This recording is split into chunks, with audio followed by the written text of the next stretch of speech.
Welcome to the Unscripted Woman podcast, the show for women who are done living by the rules and ready to reinvent their lives from the inside out. If you're ready to design your next chapter on your own damn terms, you're in the right place. Let's get into it. Welcome to the Unscripted Woman podcast. This is the podcast for women who are done living by the scripts written for them by others and are ready to write their own. Today, we're being joined by Mary Michele Nidiffer, and she is a master style and confidence coach, keynote speaker, podcaster, and author who helps midlife women reclaim their presence, power, and self-expression. Known as the Visibility Stylist, she works at the intersection of personal style, identity, and visibility, helping women overcome the cultural conditioning that taught them to shrink and instead show up fully expressed. She is the creator of the Style Finder ID system, a proprietary framework that reveals how style communicates identity, authority, and confidence. Her work goes far beyond fashion, teaching women how to align who they are on the inside with how they present themselves on the outside, visually, energetically, and unapologetically. Mary Michele is the author of the forthcoming book, I love this, French Women Don't Get Frumpy, a bold reframe on aging, confidence, and visibility, inspired by French culture and her decades of experience helping women step into their next chapter. Through keynotes, workshops, and retreats, she invites women to stop shrinking and start showing up fully expressed. I love that. Thank you for joining us. Thank you, Kelly. I'm so excited to be here today. Oh, it's going to be fantastic. I'm really looking forward to this. Um, just so everybody is aware, I took the quiz, her style quiz. So we're going to go through that later on in the show, just to get an idea of what she does and how, and I have to say, it's amazing how accurate it is. There was quite a few questions, which surprised me. It's not your typical online quiz where you answer 5 questions and you get an automatic response. You get like an 8-page document sent to you. So I'm looking forward to getting into that later. But first, Michele, can you tell us, how did you end up being a stylist, or I guess a visibility stylist? A visibility style. Well, it really started. I feel like my career in fashion started about 30 years ago. And I started out sewing, started making things, and I've always been drawn to style. I've been drawn to what women wear. And to make a very long story short, I've realized what I've always had a passion for is not just fashion, not just about the clothes, but I believe that when women show up as the authentic version of who they are, it's magical. And I remember way back when seeing a woman who was in her element, in her essence. And I was very young and just being drawn to her, like, whoa, like, tell me more. And that really stuck with me. So after I spent a stint as a clothing designer, and in 2008, I was called really to become a style coach. And it's funny because when I first thought about it, I was like, yeah, I don't really want to do that. And then it hit me like a ton of bricks. Women started asking me, can you help me in my closet? Can you help me shop? I'm like, okay, I get the message. So I became a style coach in 2008 and really approached it from a different perspective. I feel that my perspective has always been steeped not just in what to wear, but how do we feel more confident in ourselves? And the visibility piece is something that evolved. I was a style coach, a master style coach, and really just identified as that for so long. And then over the past few years, something really shifted. Something started to shift. Not only what women were saying to me, but what the result was of us working together, of what women were telling me afterwards. And I realized that style was the catalyst for them to become more visible. And what I've come to realize, the book you mentioned, the book that I'm writing is called French Women Don't Get Frumpy. Frumpy is what I've heard from women for years. And my husband and I, for the past 10 years, we owned a boutique together. Women would come in almost every day and throw their hands up and say, I feel frumpy, fix me. We're Hmm. like, first of all, you do not need to be fixed. Nothing is broken. But what I've come to realize is that when women feel frumpy, it typically is the outward manifestation of feeling invisible, of Hmm. feeling unseen. And it's something that happens to a lot of women over 40 once we hit midlife, and at different phases, things shift. 40, 50, 60, every decade there's something different that happens. But our bodies start changing. Our hair might go gray, or maybe we have more wrinkles, or there's just something different about us. When we hit midlife, it's almost an invitation to become invisible. And it became clear to me several years ago that this is not why we're here. And this is something that I, as a style coach, can really kick things up a notch and help women to overcome. Hmm. And so I've really stepped into being called the visibility stylist, not just being called, but being the visibility stylist to help women get seen for all the right reasons. I talk about my signature talk is called From Invisible to Unforgettable. Oh, nice. And it's not about standing out for the sake of standing out. It is about coming home to the truth of who we are. Mm. And I feel that when we do that and we step into the fullness and the richness of our being, that's when we become magnetic. That's the magic. That's what I saw in that woman years ago. It was just being in our essence. And I believe that we live in a world that pulls us so far away from it. I want to help women get back to it. Hmm. I have a question. Yeah. Something you said about how quite often the frumpiness is a result of the woman feeling invisible. hmm Do you often run across women who purposely make themselves invisible? Mm, that's a good question. And it's interesting that you say that because as I'm writing this book and interviewing women and hearing things from people, one thing that has come up is that I believe it does happen. And I feel that, I mean, there's so many different perspectives. Being a midlife woman is multifaceted, to say the Hmm. least. Yeah, good and bad. Good and bad. I mean, we're dealing with so many different things internally, externally, Hmm. different pressures, different perspectives, and then all the changes, and then what's happening with our own bodies externally.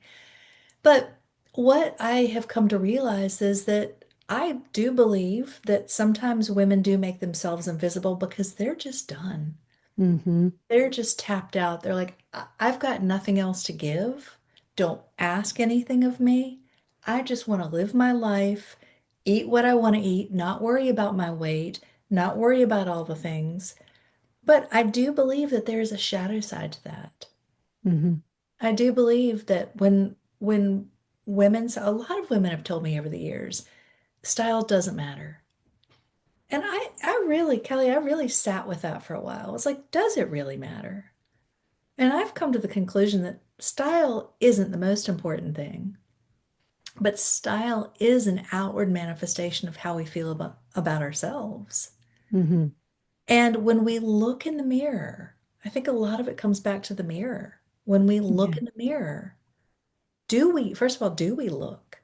Do we see ourselves? And if we do, what are we saying? Ooh, look Hmm. at that wrinkle. Ooh, look at that. Ooh, like, ooh, let's change everything. Or are we saying, oh my gosh, you look amazing today. Oh my gosh, you're so powerful and strong and high-fiving ourselves and saying Hmm. positive things to ourselves. I think a lot of it starts there. But Yeah. I believe a lot of women go through their lives and they've taken care of the kids and they've taken care of their partner and they've taken care of maybe their parents and they're just done. They're Hmm. just so overwhelmed and tapped out that they just don't feel like they have anything else to give, and they don't want to have anything else to give. Yeah. Yeah. But I believe that the shadow side of that, though, is they stop seeing themselves. And Hmm. there's a certain level of disconnect that happens. It's like they've told themselves, no, I can't have this.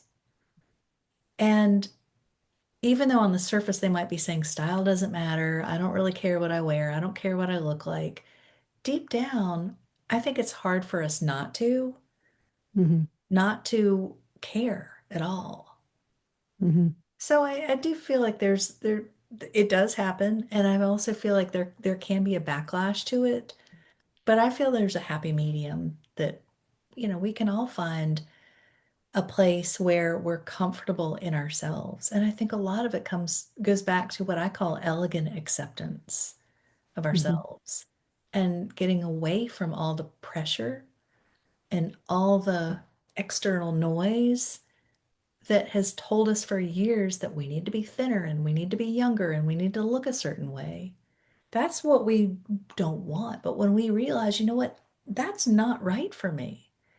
I get to decide what I look like. I get to decide what my style is and how I present myself. And I can do it in a way that doesn't have to be challenging. It doesn't have to go against everything that I already am.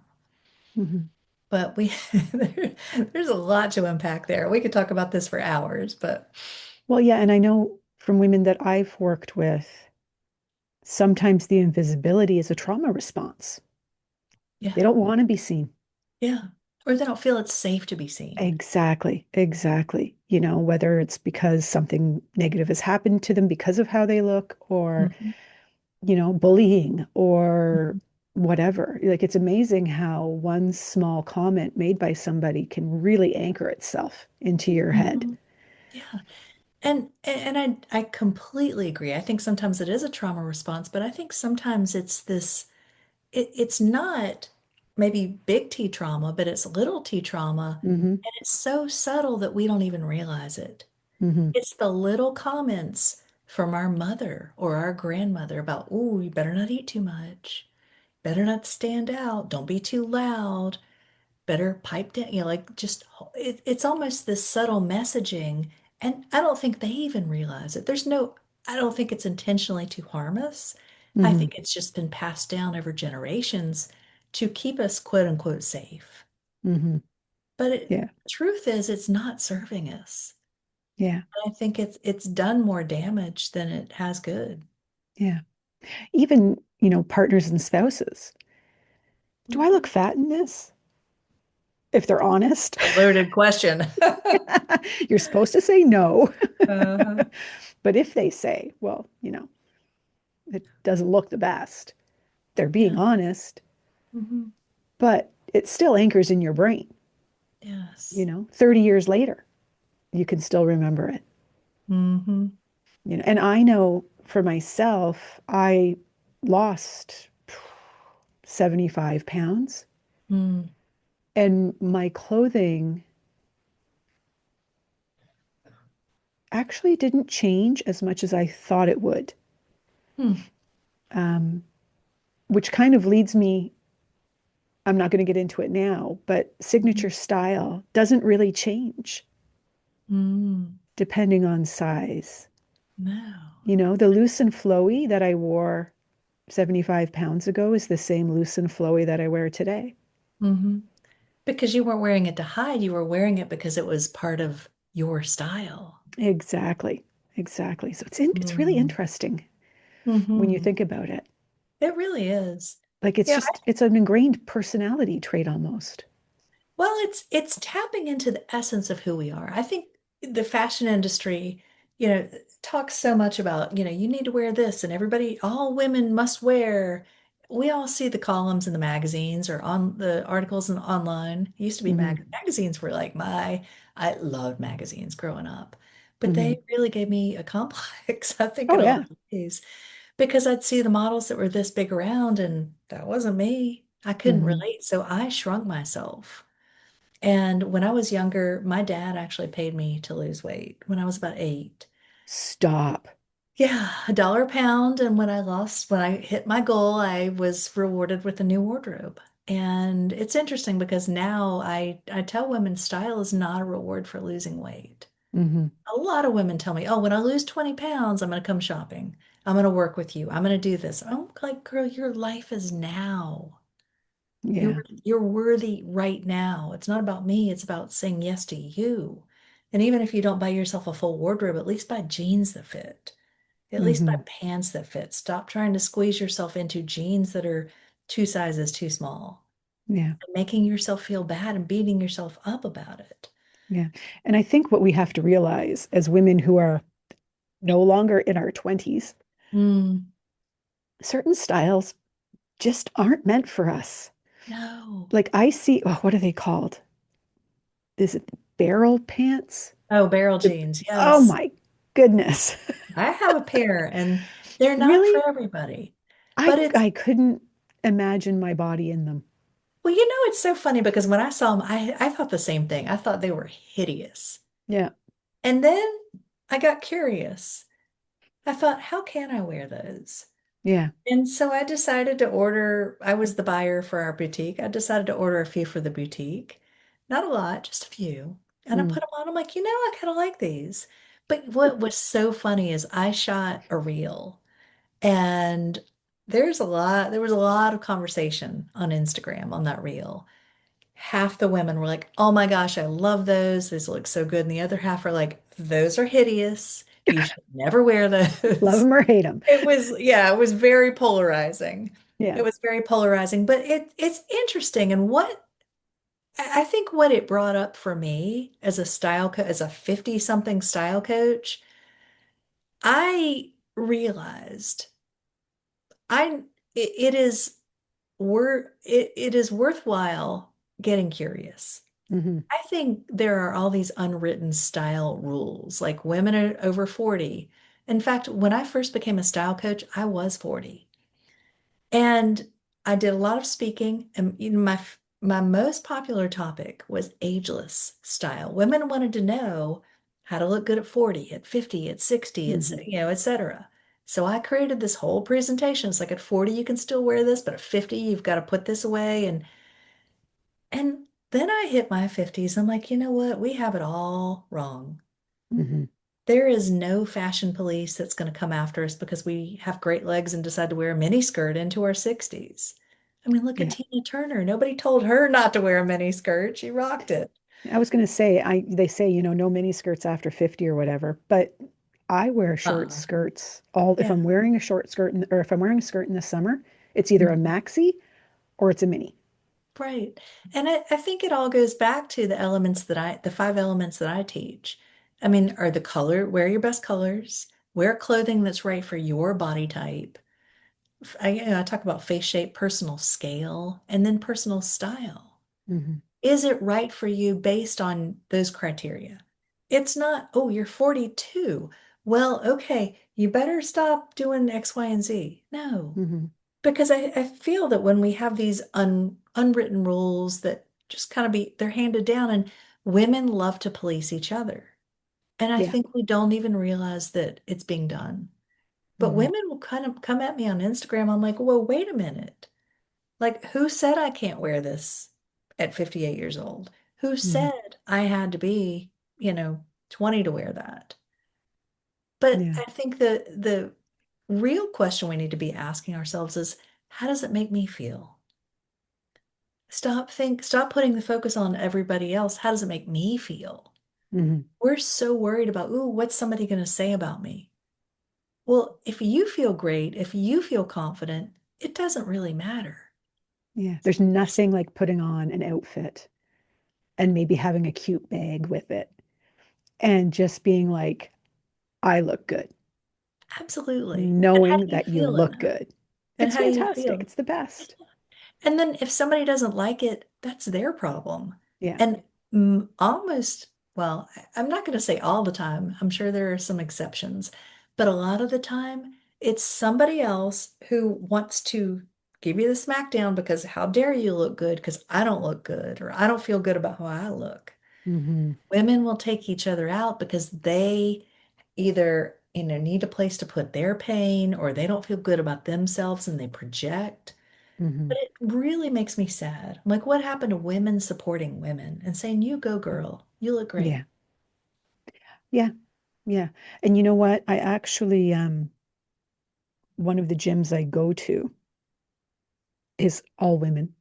Mm, Um, but it requires smaller outfits, just hmm like for safety's sake. And it's fantastic because you'll see, someone who's 110 pounds hmm and the pretty much same outfit on someone who's, 180 pounds. mm, And no one cares. hmm I think everybody needs some sort of community like that in their life where the acceptance is just 100%. No one cares what anyone else is doing. We are here to cheer you on. And it's Yes. hard to find. Women can be really catty sometimes. hmm Unfortunately, Yeah. unfortunately. But like I said, I think a lot of it comes from either from what we've been told, probably the words that have been gone through our heads so many times from our mother, our sister, our friends. Hmm. Don't wear that. You can't wear that. And we just start to repeat it. But Yeah. oftentimes we don't stop to think, do I really believe that? Because with the barrel jeans, when I really stop to step back and say, and get curious, and this is what I encourage women to do, get curious. How can I wear that? Hmm. How do I feel in that? And not just make knee-jerk responses and say, I would never wear that. I mean, there are probably some things you'll never wear, but Yeah. there might be some things that would surprise you. If you Mm. just opened up your mind and gave yourself the opportunity, you might find a new favorite. Yeah. I think part of the issue is those of us that, were teenagers in the 80s. I think we were just a tiny bit traumatized by fashion.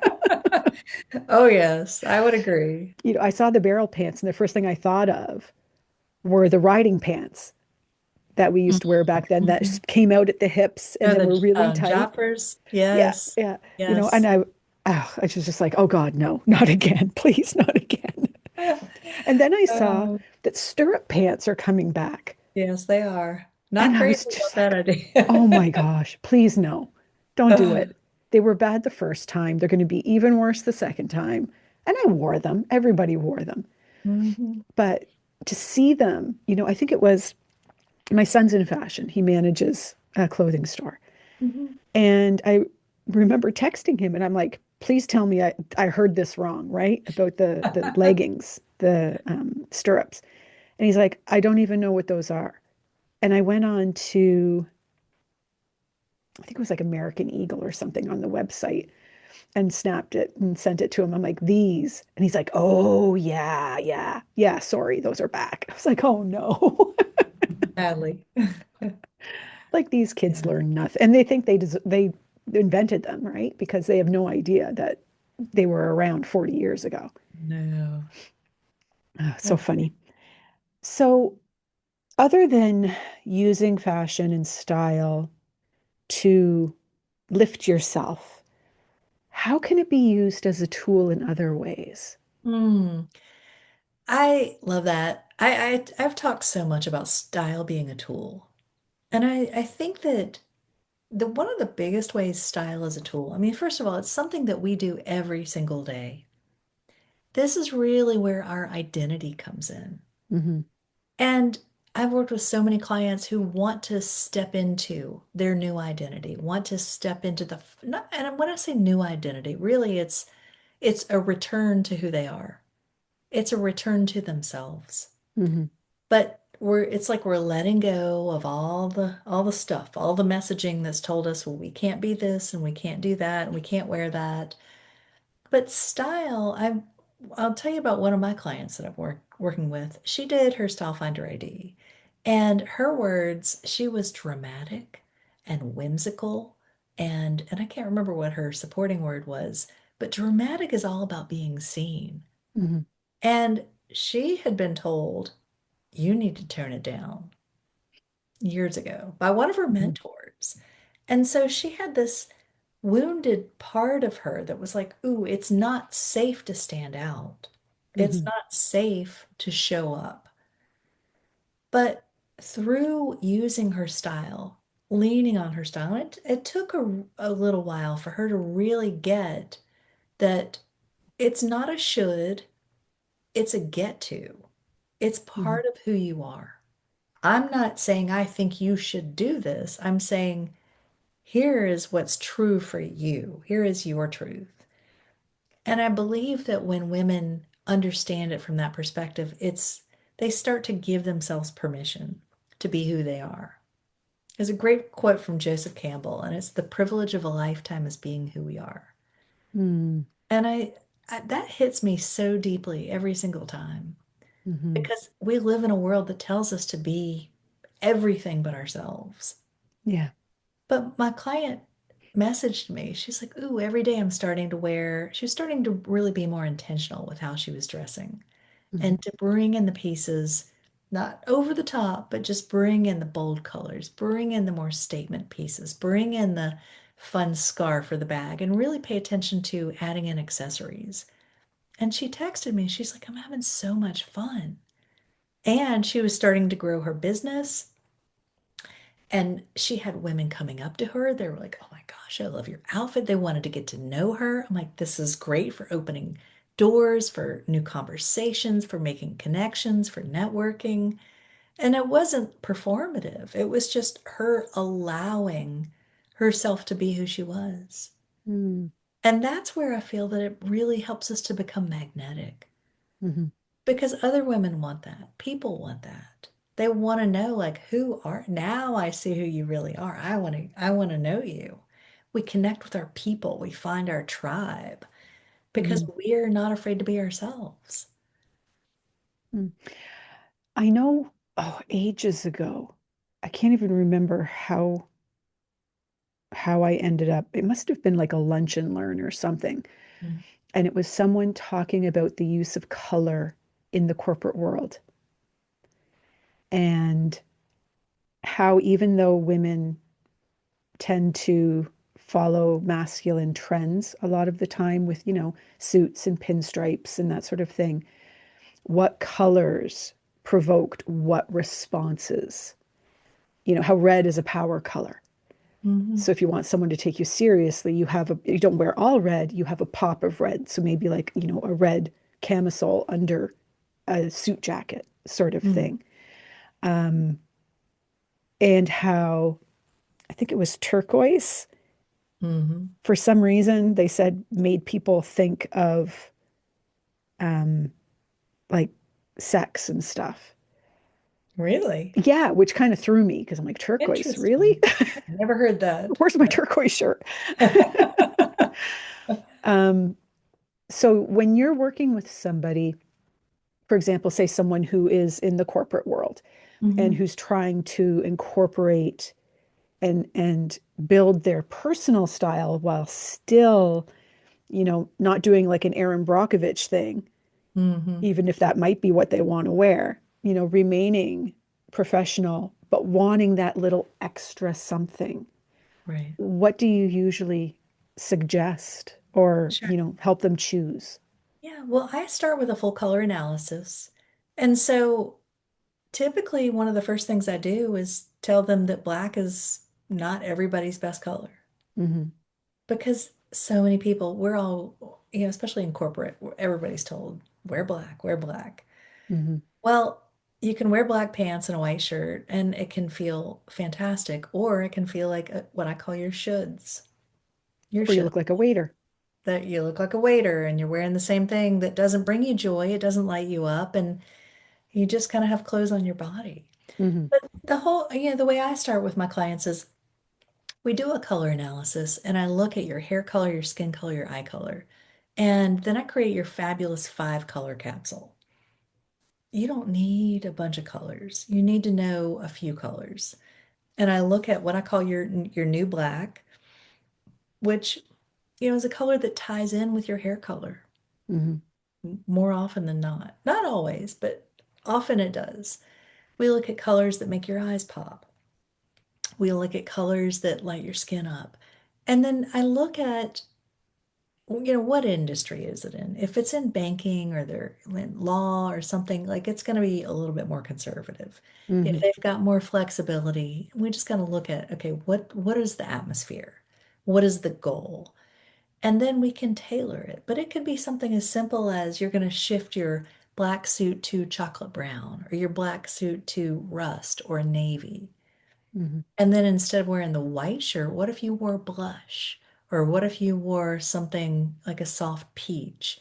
Or maybe it's a pretty blue, something that Mm. makes your eyes pop. Maybe you're doing public speaking. I worked with a woman recently who she was in her early 60s, I believe. She was a professor. She did a lot of speaking and her body started to change. She started to just feel lackluster and just feel Hmm. like, am I invisible? And we worked together and radically overhauled her entire wardrobe, not Hmm. just color. And we started with color, but it was interesting because she had been leaning on the black, the gray, the shoulds. This Hmm. woman had vibrant red hair. She had gorgeous skin. She had green eyes. And when I put her in all these rust colors and cobalt blue and all these other colors, her as a speaker, like she needed colors that were going to help her to project, help her to stand out, but at the same time not take away from her. Hmm. And so I helped her wear clothes that tied in with her hair coloring, made her eyes pop, made her skin look just glow and look illuminated.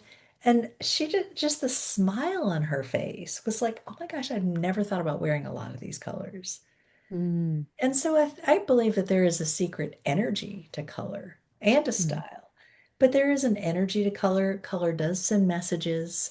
And when we can be really intentional, sometimes we want to, I'm not going to use the word hide, but we want to be a little bit more subdued. Hmm. Sometimes we want to be more overt.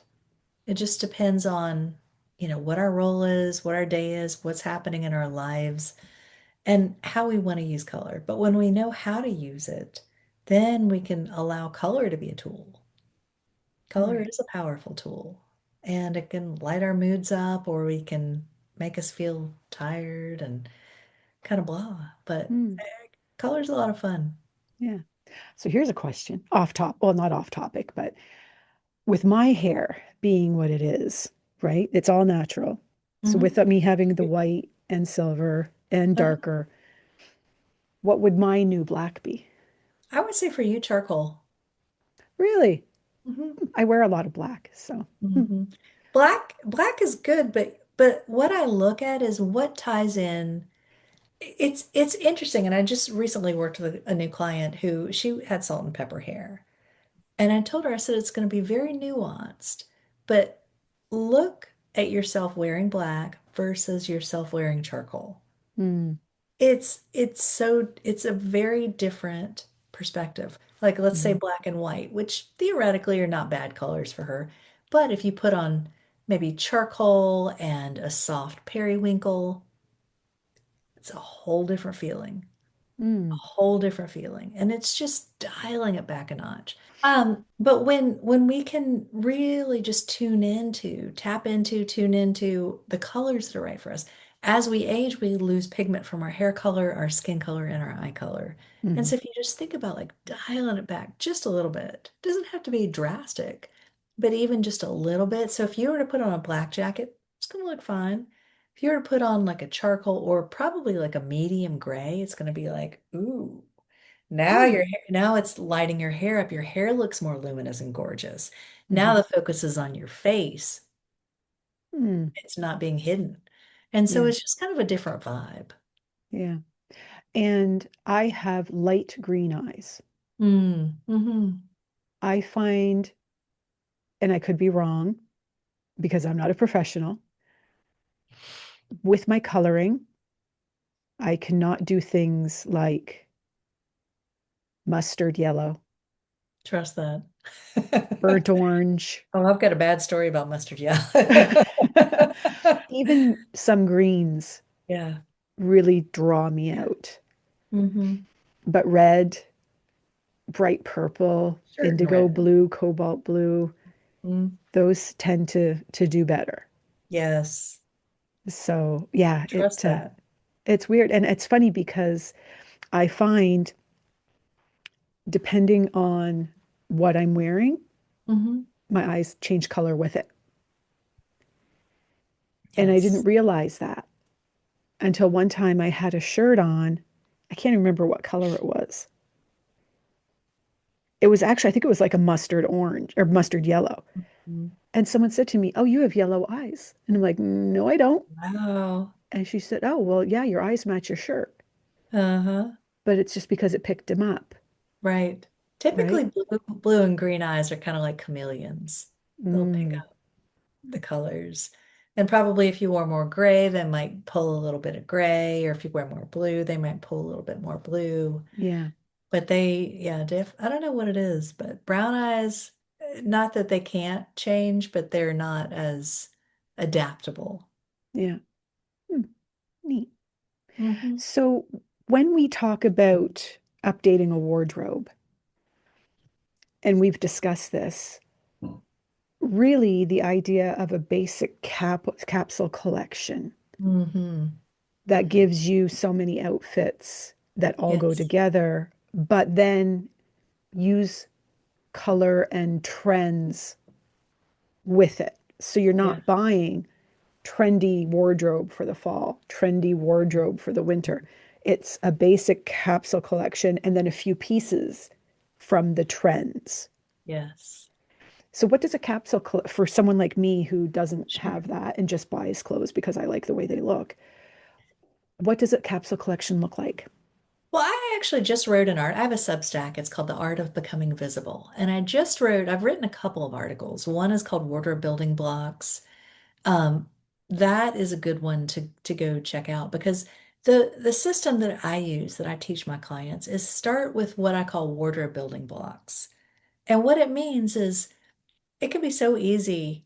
Most women have too many clothes, but they don't have the right clothes. Yeah, And it that'd can be be me. so easy to go out and go shopping and find the fun pieces, especially if your style is like yours, you've got a little bit of fun and playfulness and layers. And it can be really easy to be drawn towards things that you'll wear, but they're not the building blocks of your wardrobe. Hmm. And so my belief is start with your foundation first. What are those go-to pieces, pants, simple tops that are most neutral? So I would say for you, like pants and like grays, charcoals, simple tops. I love the color you have on, especially if you've got green eyes. What are the pieces, but to do it in a solid color, like that's going to give you more mileage. Hmm. This is where some people might say, oh, these pieces are too boring. But you have to have pieces that are what I call least memorable. So they're neutral and they go with a lot of different things. Least Hmm. memorable, most versatile. Right. You don't like if you wear a print shirt, leopard print, let's say, and you wear it on Monday with your gray jeans, and then you wear the same top on Wednesday with blue jeans. People are going to remember the top. Hmm. They're not going to notice though if you wore the gray jeans on Monday with your leopard top and then you wore the gray jeans again on Wednesday with the top you have on. They're Right. just going to know, hey, she looks great because they're not the memorable pieces. They're the neutral. It's almost like I'm not going to say that they fade, but these aren't the bold dramatic pieces. These are the building blocks. And when you Hmm. start there, then you bring in the fun, the leopard print or the floaty layers or the tie-dye or the ombre or the floral or whatever. You build, you layer. Mm. And then when you stick with a color capsule and okay, my color capsule is going to be, gray and medium gray and sea green and royal blue and red. You stick with that, you don't have to worry about 50,000 different colors. You don't have to worry about, oh my gosh, I've got all these colors and I don't know what goes with what. How many pieces would you recommend in a capsule? Well, the capsule that I shared on Substack has 9 pieces.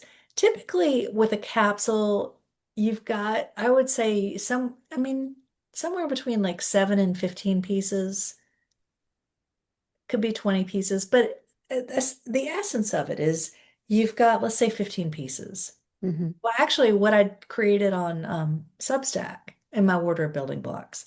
So I think I had 5 colors. I had navy, no, did I have, no, I had denim, I had white, I had chocolate brown, I think I had black, and then there may have been something else. There were like 4 or 5 colors, but everything went with everything. Mm, And I showed all the combinations. So with 9 pieces, you could create 27 outfits. right, right. And how do you divide it up? Do you do equally between slacks and tops and jackets or?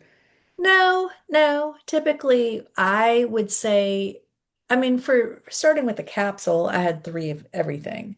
But in theory, you don't need as many bottoms as you do tops. Tops are where you bring in the fun, you bring in the Mhm, color, you bring in the print, the texture, the pattern, the layers. And then and the jackets. So tops and jackets, ideally you can have more of those than you do bottoms. You could have 2 or 3 pairs of jeans and just rotate those and have a different top every day and nobody will know mhm, and accessorize them differently. So I lean more heavily on the tops because that's where you can change. That's where you can bring in the trends or bring in the colors that are on trend. That's where you can, easily change the feel of your style if you want to. right. And that's what's closest to your face. Yeah, yeah. Now, what about statement accessories? Mhm. Like I am, sad to say, a little bit of a handbag addict. Um, and I honestly, I have way too many, some of which Mm. I hardly ever use. What's your favorite handbag? It is a Does it look like? black chevron quilted YSL Mm. Hmm. with gold chain. Nice. No, I'm lying. It's black. It's a matte black logo and matte black chain. Mm.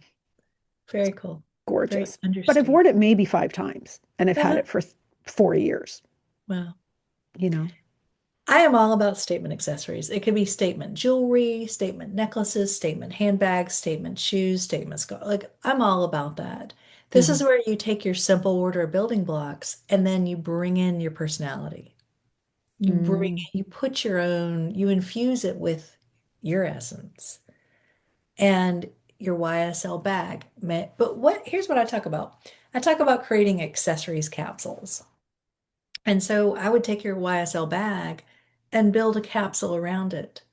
What hmm. else goes with that? When I wear that, like, and I know I get those black, but let's say, do you have like a fun print bag or something that's maybe got some texture or got some, I have a baby pink leather bucket bag. Mhm. Um, I have a gorgeous burgundy leather Pauline, the one Oh, that has the top handle and then it's I have, gathered. yeah, I love those. I got one for Christmas. But let's talk about the baby pink bucket bag Hmm. because it's spring and that's such a great color. But let's say you take that. Do you use it very often? No. This is what can help you. Let's say you decide, oh my gosh, I really want to wear that more often. I want to use that more often. So Hmm. take the bucket bag and then create a capsule. And when you create an accessories capsule, it's a little bit different. But what I would do and what color hardware does it have? Gold or Gold, silver? Gold. Okay. gold, hmm. Do you wear more gold or more silver? Silver. Okay. So what I would say is, first of all, if it's got gold hardware and you wear more silver, you're going to want to bring in mixed metals. Hmm. I would encourage you to do that. So I Okay. would say, do you wear scarves very often? No. Okay. Let's say you bring in your baby pink handbag and you've got um, a necklace that has a pendant or Hmm. a gemstone that has maybe pink in it, Hmm. some rose quartz or something. And then you've got some earrings that coordinate with that. And then you've got a couple of bracelets that go with it, that coordinate. It doesn't have to match it, but it has to relate. Maybe Okay. you've got something, and then you just start bringing in, okay, what else could I add? Mm, So if you've got the handbag as your centerpiece, and then you've got supporting pieces. and Okay. pull out everything. So you lay it out and then you see, ooh, I could wear, okay, with this dress, I could wear the handbag and then I could wear the bracelet and then I could wear the big statement earrings. Or with this other outfit, I could wear the handbag, these different earrings, a statement necklace. Maybe you've got some glasses that tie in with it. But it's having fun with it. Mm-hmm. And Mm, it's having a grouping of accessories that complete the look. You don't have to wear all of them all the time, but it just creating a capsule shows you all the different options. mm-hmm. Because accessories are something that women tell me all the time. I wear the same piece every day. I wear the Yeah. same earrings every day. I wear the same necklace every day because I feel that they get confused. And when they can have options, they don't have to reinvent the wheel every single time. Mm-hmm. Maybe it's a big cocktail ring or a statement ring. Maybe it's some, I mean, it could be built around anything. Mm-hmm. But when you collect all the pieces, then you're like, ooh, and then you start looking. This is what I love about capsule building is you start noticing, hey, that's the same color. That's gonna go with this. And then your brain just starts to notice, ooh, what if you pulled those shoes in? What if you got these sandals?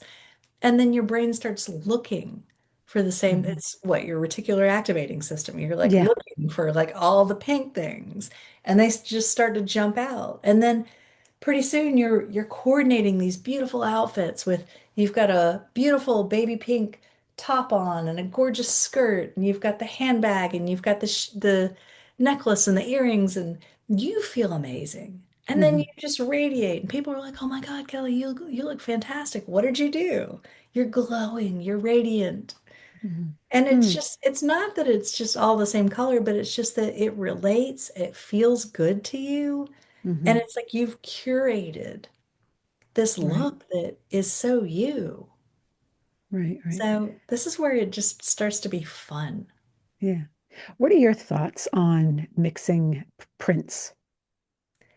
It is a personal thing. Prints are very personal. Mm-hmm. And I believe that it really ties in with what your style is, what your style finder ID is, your archetype.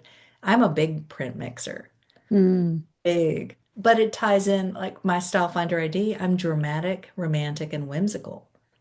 It's apropos for me.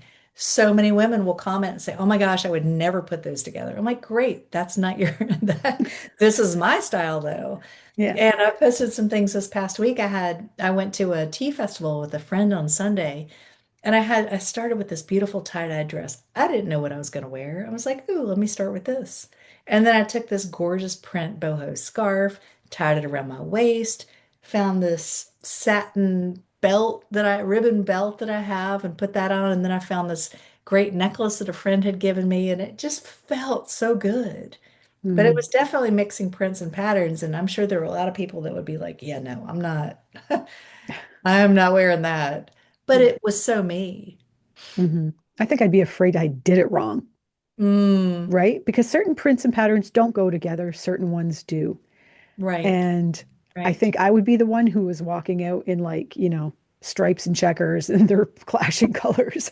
Just But well, I mean, when when it comes to mixing prints, it is very nuanced.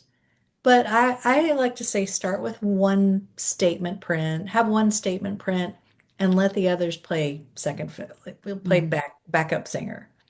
Have Mm, one rock star, and then you've got your backup dancers. right. Because if you've got two or three competing prints, then it's just like, whoa, what's happening?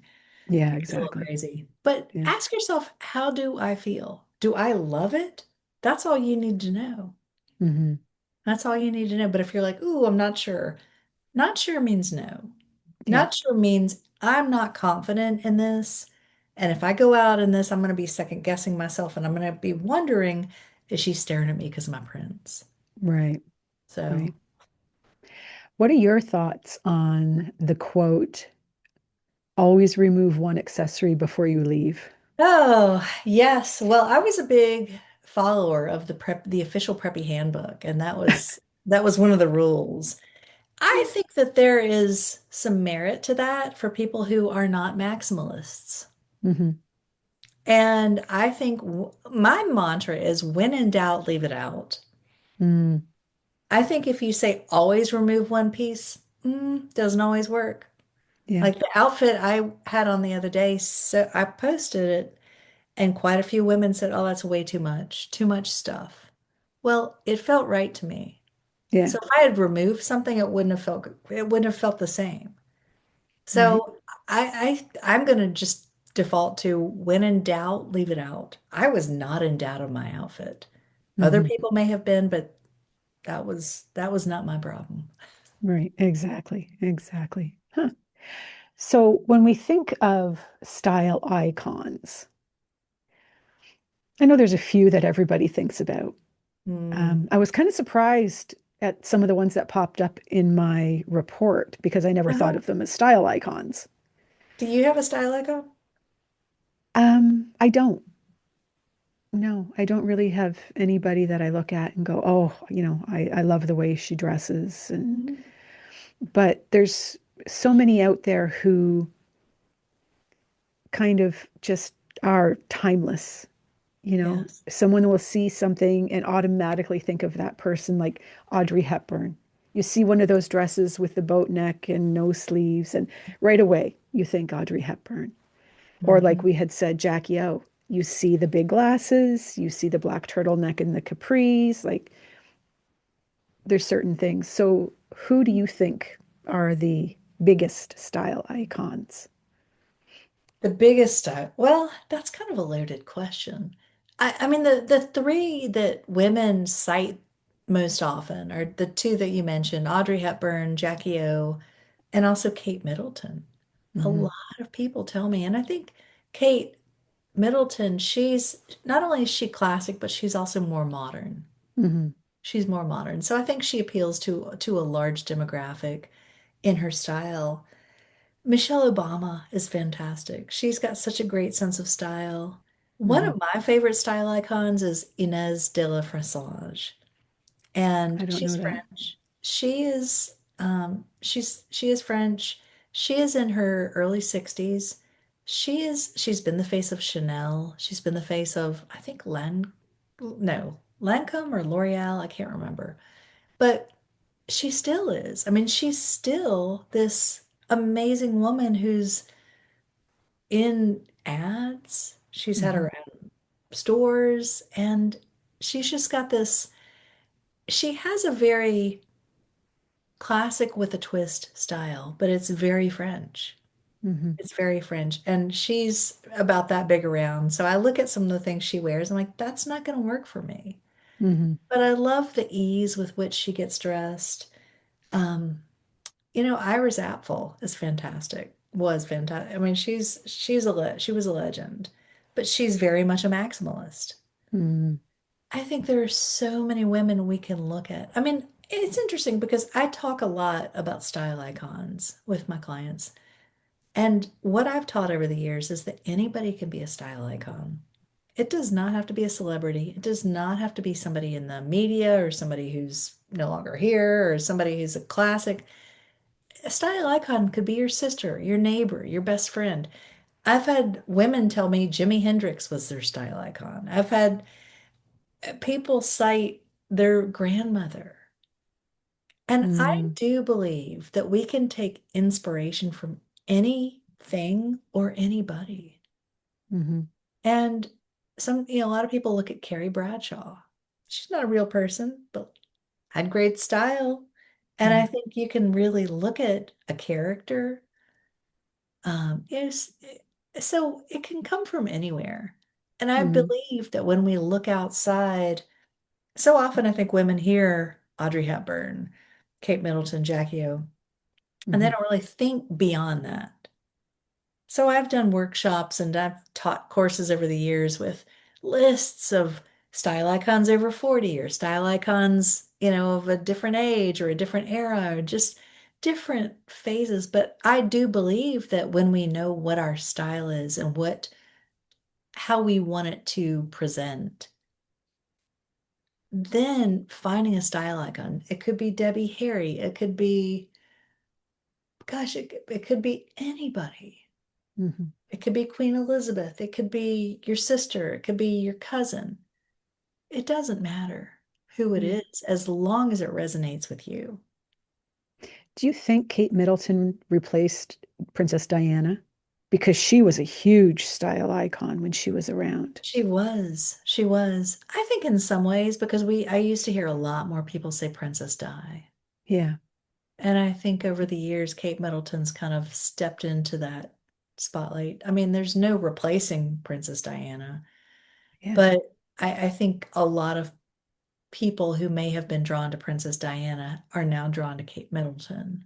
Hmm. Hmm. I remember the first time Princess Di wore that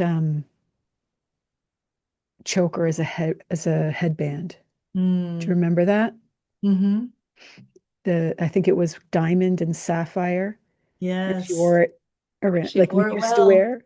She wore it well. Yeah, like just the way she used things, and you know, she Mhm. uh, she was she was ahead of her time, I think. Yes. But, One icon we're hearing a lot about is Carolyn Bessette Kennedy. well, especially now that the show is out, Yes. you know. Yeah, but I think there's, the 90s right now is really making a comeback, and I think she's got that effortless classic Hmm. vibe that I think so many people can relate to. So many Yeah. ages can relate to. I mean, we're seeing younger women being influenced by her, as well as, older women. And I think Hmm. it's just that timeless ease with which so many people can relate. And I do believe that Audrey Hepburn and Audrey, Kate, and Jackie, they all had sort of a similar, this timeless ease that Hmm. so many of us relate to. Yeah. Yeah. So, yeah. Mm. So my style quiz. Yes. Yes. Your style finder ID. Let's talk Yeah. about it. So we'll briefly touch on it. Um, Yes. so it had me, my primary energy is romantic, which Did that doesn't surprise surprise you? me. Not at all. Not at all. I And will then, buy clothes that don't even actually fit properly because hmm, I think they look pretty. because you buy, you know why you do that? Because you're buying the feeling. You're Yeah. buying what it evokes from you. Hmm. And I totally resonate with that because it's like, ooh, I want to feel the way that makes me feel. So, Yeah. it's the way I look at it, it's you have a primary energy and a secondary energy. So your Hmm. primary is romantic, your secondary is sporty. Hmm. And so you've got romantic, it's a captivating blend of softness, vitality. Romantic really is about feminine, Yeah. being in your feminine. And then you've got it tempered. So romantic is very yin, very feminine. You've got it tempered with sporty, which is it's yang, it's more masculine. Sporty is about active, it brings structure, performance, energy. And when you put those two together, it's a really playful combination. It's very Hmm. fun. But then your supporting word is whimsical. Whimsical is all about unexpected, Hmm. playfulness. You probably wear things that other people would look at and say, I would never think to put those together. Hmm. Do you hear that? Yeah. Yeah. I get that a lot, and it's interesting because I've kind of used that in my styling, not to make everybody whimsical, but just that's my perspective. It's like, ooh, let's see what goes with what. Hmm. And that's where you really create your own rich, the richness of your own look. Your overall vibe is more about sensual ease and playful confidence. Hmm. And it's just really about staying true to your feminine, but you also want to be comfortable. Hmm. 40 is about comfort. So Yeah. you can have the layers, have the romance, have the fun, but it's got to feel good on your body. Hmm. And so, Absolutely. yeah, choosing fabrics that really help you to feel comfortable. Hmm. It's not about how you look at the exclusion of all else. It's about choosing shoes that feel good. Hmm. But there are so many shoes out there now that feel good, that are comfortable, that are also playful and fun and whimsical and Hmm. bring in color and print and pattern and texture. I think with your style, you definitely have the print mixing. That's definitely available. Hmm. I have to take a video and send it to you and say, am I doing it right? Yeah, some pictures. What was your did you have any big ahas around this when you first heard it? You know what? Actually, something that threw me a little bit when it gave me style icons. Uh-huh. Um, Jennifer Lopez and Sandra Bullock. I never would have thought of them as style icons. Well, this is what I mean by anybody can be a style icon. But Yeah. it's just looking at, I mean, I think it's easy to choose celebrities because you can get online, you can Google them, you could see. I like to say when you're looking at a style icon, you want to see a full range. You don't Hmm. want to just see one or two outfits. I mean, that can be fine, but you want to see how do they dress when they dress up? What do they wear when they're in their downtime? But J.Lo, she's really about the sensuality and the confidence. Doesn't necessarily mean go rock a bodycon dress with, with your booty showing and the Hmm. back out and all that. But it's about it's the essence of it. It's the Hmm. sensuality, the confidence. Sandra Bullock, she's really about the sporty, the natural charm, the Hmm. ease, the energy. Lindsey Vaughn about strength and motion, athletic, confident. She's at home in her body. And so it's about like what elements. It doesn't mean you have to look at all of these style icons and dress like them. It means like what elements really speaks to you. Hmm. What elements do you want to pull into your in style? Yeah. Yeah. And then when it gave me my pieces, my Hmm. top 10 pieces, Yes. um, it's funny because I look at them and I'm like, got it, got it, got it. Um, the color pop bag. I love that. Hmm. Um, and it's funny because I'm looking and okay, flowy floral or draped midi dress. I don't really wear midis, so I'm gonna have to, check that out. Yeah. I've got my Nike sneakers with rose gold. I Mm, love those. that's awesome. I don't wear a lot of blazers. Hmm. So when I see stretch, is it Ponte? Ponte knit. So it's interesting because my clients over the years who are more natural or more sporty or want things that are more comfortable, so many of my, going back to the corporate, professional women have said, "Oh God, like I feel like I have to wear the blazer," and they feel it's inhibiting them. Mm-hmm. But it's Ponte knit and it's like a thicker knit that's got it's got substance, but it's got stretch. And when you put that on, it's like, ooh, I can move now. It moves with Mm, you. You can get Ponte knit pants too that feel good. It doesn't mean, I mean, it can be a really nice fabric. I've sold tons of Ponte knit pants and blazers over the years, hmm. and it moves with a woman's body. Okay. But if comfort is important, stretch is going to be key. Yes. Yeah, I love my stretch. Definitely.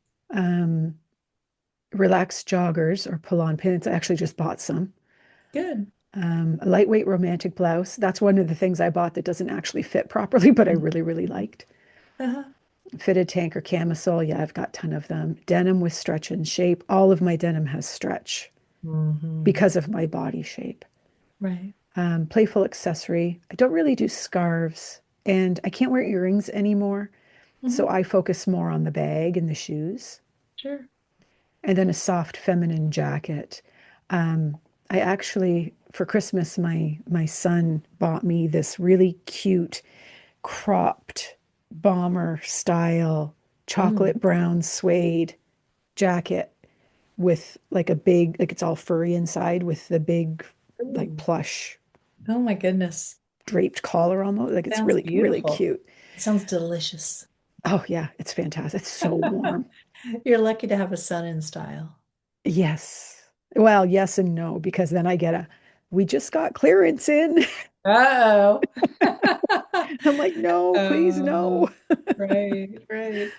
So your archetype, you're the enchanted muse, I like that. feminine, confident, and flirty. Nice. So, and each archetype has a shadow side. You've got Mm, visibility blocks, shadow side. It doesn't mean you're they're active. But Hmm. it's just like these are things you want to look out for. Your shadow side is, but being disconnected from yourself, feeling frumpy or hiding your shape. Now I know Hmm. flowy, like flowy, wearing all the layers, but it's like when you get too far to to the extreme, and it Hmm. just becomes a hiding. Right. So just something to be aware of. But your style statement is sexy comfort with a playful spark. Oh, I like that. And you want to avoid it. You want to just really tune into how does it make me feel? Hmm. You want to feel effortless, feminine, and alive. You're drawn to clothing that feels as good as it looks and allows you to move freely through your day. You want to look for Hmm. items that have ease in movement, stretchy knits, draped shapes, and feminine details. You want to balance the softness with a hint of the sporty ease and a little bit of structure, soft structure. Not a lot of Hmm. structure, but soft structure. But you also want to avoid anything that's stiff, that's too structured, or that is disconnected from your body, that disconnects you from your body, that makes you feel like, ooh, I can't wait to take this off. Steer Mm. clear of pieces that are too baggy, that hide your shape, as well as anything that's too fussy or overdone. Your magic lives in the sweet spot of effortless, confident with a little bit of unexpected. Fun. Would soft structure be something like, say, a blouse with ruching down the side or shoulder pads or like that sort of thing? Shoulder pad, I would say, well, it depends on the style. I would say, so structure would be more like a tailored blazer. Oh, okay. Soft structure would be more like a blazer, but maybe it's in a ponte knit. It's got some stretch, it's got a little ease to it. It's really about it's about the fit. Hmm. So for you, not a bodycon dress. It's a little too structured. Doesn't mean you can't ever wear something that's more fitted, but ideally it's about something that's got a little more ease to it. It Mm. gently skims the body, just, feels very easy and graceful. Hmm. So how did you feel when you first heard these words? Well, I mean, it was when I was reading it, I was just kind of like, that sounds right. That sounds right. That's weird, but yes. Um, like I said, I was a little thrown when I saw my style icons, just because it wasn't something that I thought as style icons. Hmm. Um, but it's funny that it talks about, mixing the feminine with the masculine and all that, because that's a lot of what I'm about, Mm. anchoring into the feminine, using your feminine as a Mhm. tool. Mm. So I can see how it would be part of how I express myself in Mm. clothing as well. Yeah, absolutely. And I like to say that how we do anything is how we do everything. Yeah. So it's our style, but it's also who we are, like how Hmm. we show up in the world. Yeah, exactly. Exactly. Yeah. Very cool. Anyways, we've been talking forever. Um, so, for people who want to take the style quiz for themselves or reach out to you, where can they find you? Well, they can find me at the visibilitystylist.com. And I actually have a frump factor quiz, a free frump factor quiz on the website. Oh, that sounds fun. I might Sounds have like to a do tongue that twister. too. And you're on Substack as well. Substack, yes. So my Substack is The Art of Becoming Visible, and I also have a podcast by the same name. Okay. And Instagram? And Instagram, I'm on there at Mary Michelle Official, and Okay. that's Michelle with one L. Perfect. Sounds good. I'll have all your links in the show notes as well for Okay. those that want to take a peek. Thank you so much for coming. I knew we would have a great conversation. I've been looking forward to it. I mean, every woman loves style. Even if we don't know how to do it properly, we still can appreciate those that do. Mm. Um, so for those that enjoyed this, please hit the like button, hit the notification bell, subscribe. And if you're listening to the audio, again, hit the like, hit the subscribe. It all helps the algorithm. And I want to thank you, Michelle, again for coming on and playing with me for a little while. And hopefully, everybody can get a chance to check out the website and check out your quizzes and have fun with fashion. Thank you so much for having me, Kelly. This was fun. Of course, my pleasure. And we will see everybody next time.